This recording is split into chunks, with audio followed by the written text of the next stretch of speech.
अगर इतिहास के पन्नों से एक नाम हटा दिया जाए तो शायद भारत की बहादुरी अधूरी रह जाएगी। एक लड़की जिसने बचपन में तलवार को खिलौना बना लिया और घोड़ों को अपना दोस्त बना लिया और अंग्रेजों को अपना सबसे बड़ा दुश्मन मान लिया। वो रानी जिसने कहा था कि मैं अपनी झांसी कभी नहीं छोड़ूंगी। नमस्कार दोस्तों, मैं हूँ रीमा शर्मा और आप सब देख रहे हैं इट्स रीमा इंस्पायर। दोस्तों, आज हम बात करेंगे एक ऐसी वीरांगना की जिसने सिर्फ युद्ध नहीं लड़ा बल्कि भारत की आत्मा को ही जगा दिया। दोस्तों, ये कहानी है रानी लक्ष्मीबाई जी की। बात करते हैं सबसे पहले उनके बचपन की।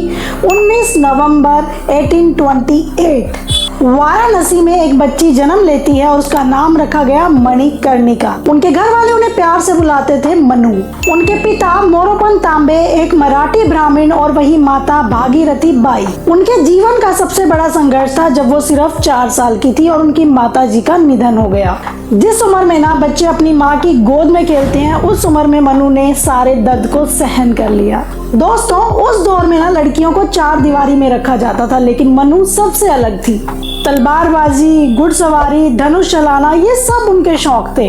दोस्तों, मनु सिर्फ एक योद्धा नहीं थी बल्कि बहुत ही बुद्धिमान भी थी। उन्होंने संस्कृत सीखी, राजनीति समझी, धर्म ग्रंथ पढ़े।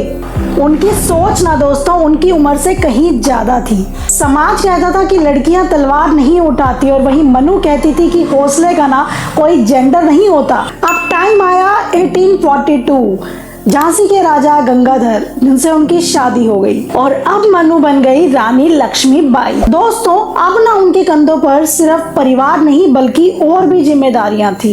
जी हाँ, झांसी की जिम्मेदारी, जनता की समस्याएं, महिलाओं की सुरक्षा और सेना को स्ट्रॉन्ग बनाना। अब रानी लक्ष्मीबाई ने एक पुत्र को जन्म तो दिया, लेकिन कुछ ही दिनों के बाद उसकी मृत्यु भी हो गई।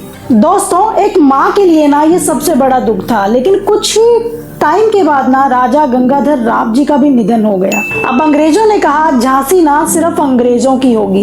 डॉक्ट्राइन ऑफ लैप्स की नीति लागू की गई, लेकिन फिर भी रानी डरी नहीं। उन्होंने कहा कि मैं झांसी नहीं छोड़ूंगी। इंडियन रेबेलियन ऑफ 1857 के दौरान रानी लक्ष्मीबाई जी ने बहादुरी से अंग्रेजों का सामना किया और झांसी को बचाने के लिए ना अपनी सेना तैयार की। और इतना ही नहीं दोस्तों, खुद ही युद्ध में उतर गई और इस युद्ध के लिए ना उन्होंने महिलाओं तक को भी प्रेरित किया और ऐसा कहा कि महिलाएं किसी से कम नहीं हैं। अपने बेटे को पीठ पर बांधकर और घोड़े पर सवार होकर युद्ध लड़ना ये किसी वीरांगना से कम नहीं था। उन्होंने ना भारतवासियों में देशभक्ति की भावना जगा दी। अब लोगों के मन में भी अंग्रेजों के खिलाफ लड़ने का साहस बढ़ने लगा। साल 1858 के ग्वालियर के युद्ध में रानी लक्ष्मीबाई जी वीर गति को प्राप्त हो गई। लेकिन दोस्तों, उनका ये बलिदान व्यर्थ नहीं गया।